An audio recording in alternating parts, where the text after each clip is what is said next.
perceptrons are everywhere.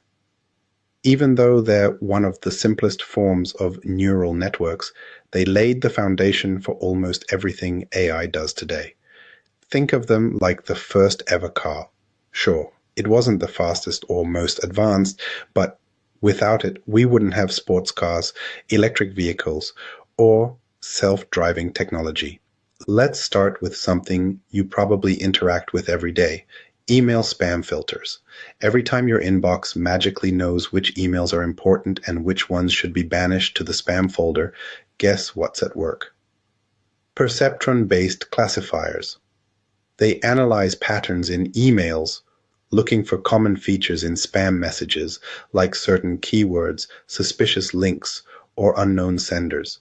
If the perceptron detects enough red flags, that email never sees the light of day. Then there's image recognition. Whether it's your phone unlocking with Face ID or an AI tagging your friends in photos, perceptron-based networks are behind it.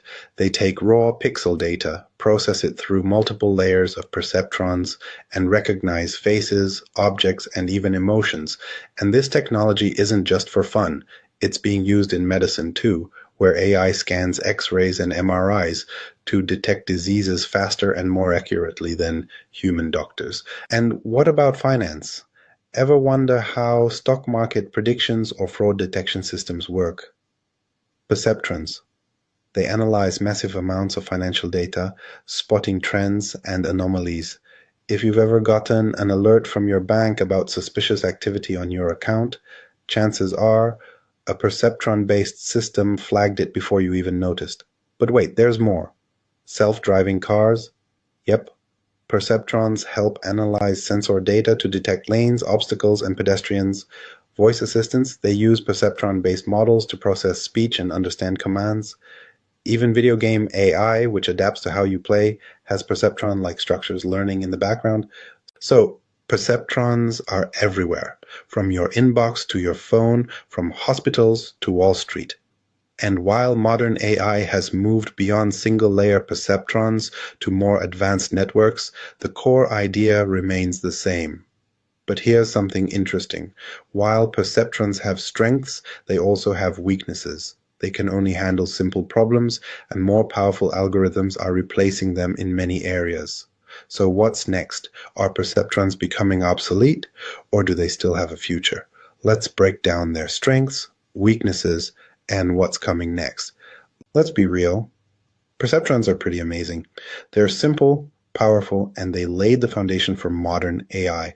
But here's the thing, they're not perfect. In fact, they have some pretty big limitations. So let's break it down. What are perceptrons good at, and where do they totally fail? First, the strengths. The biggest advantage of a perceptron is that it's simple and fast. It's like a pocket calculator, quick, efficient, and gets the job done when the problem is straightforward. Because perceptrons use basic math operations, they require very little computing power compared to deeper neural networks. This makes them perfect for tasks where speed matters, like filtering spam emails, simple pattern recognition, or making quick binary decisions. Another big win? Interpretability. Unlike modern deep learning models that work like mysterious black boxes, perceptrons are easy to understand. You can literally see how the decisions are made, which is why they're still used in educational settings to teach the basics of AI. If you ever want to explain neural networks to someone in under 5 minutes, a perceptron is the perfect starting point. But here's the bad news. Perceptrons have a huge weakness. They can only solve linearly separable problems. If you can't draw a straight line to separate the data, a perceptron is completely useless. Take the classic XOR problem. If you plot it on a graph, there's no single straight line that can divide the two classes. And if a problem isn't linearly separable, the perceptron just keeps failing over and over again, no matter how much training it gets. Another issue, they're outdated. Perceptrons were groundbreaking in the 1950s, but AI has come a long way since then. While they're still used in some applications, modern neural networks, especially deep learning models, have completely outclassed them. If you need to recognize faces, translate languages, or drive a car, a simple perceptron won't cut it. And then there's scalability. A single-layer perceptron struggles with complex tasks, and even multi-layer perceptrons have limitations. As AI problems become bigger and more intricate, we need deeper architectures, advanced training techniques, and way more data. So, does this mean perceptrons are completely useless now? Not at all. They're still important because they help us understand how neural networks work. They're the foundation of machine learning, and even though we've moved on to more advanced models, the core principles remain the same. But here's something interesting. While perceptrons might be simple, they sparked a revolution in AI. In fact, some of the biggest breakthroughs in neural networks came after researchers hit a wall with perceptrons and had to figure out something better. So how did we go from perceptrons to deep learning, and what were the key moments that changed AI forever? Let's take a trip back in time. Like Marty McFly, let's take a step back and talk about how we got here.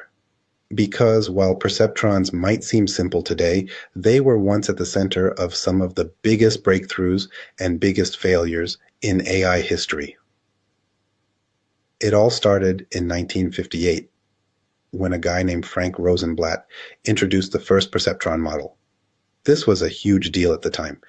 People thought we were on the verge of creating intelligent machines that could think like humans. Rosenblatt even claimed that one day, perceptrons could learn languages, drive cars, and maybe even develop consciousness. The hype was real. But then in 1969, everything crashed. Two researchers, Marvin Minsky and Seymour Papert, wrote a book that completely destroyed the perceptrons' reputation. They proved that perceptrons had a fatal flaw. They could only solve simple problems that were linearly separable. If a problem was more complex, like XOR logic, the perceptron just failed over and over again, and since no one had figured out how to make multi-layer perceptrons work yet, researchers basically gave up on them. AI funding collapsed, and the entire field entered what's now known as the first AI winter, a period where people lost faith in machine learning and research slowed to a crawl. But then, in 1986, everything changed. A team led by Geoffrey Hinton, David Rumelhart, and Ronald Williams introduced a game-changing technique called backpropagation. This allowed neural networks to actually learn even when the data wasn't linearly separable. It was like someone had just discovered electricity after years of struggling with candlelight. Suddenly, multi-layer perceptrons weren't just a theory, they could actually work. Fast forward to 2012, and we hit the deep learning explosion. A team led by Alex Krzyzewski, Geoffrey Hinton, and Ilya Sutskever built a neural network called AlexNet, which crushed the competition in an image recognition challenge. This proved that deep neural networks could outperform traditional AI methods by a huge margin. And guess what the foundation of those deep networks was? Perceptrons. So what's the takeaway here? The perceptron might have started small, but it triggered some of the biggest moments in AI history. First, it inspired hope, then it led to disappointment, and then it made one of the greatest comebacks in science. But now, AI has gone way beyond simple perceptrons. So where do they fit in today? And how do modern AI systems still use the core ideas that started with Rosenblatt's perceptron? Let's find out.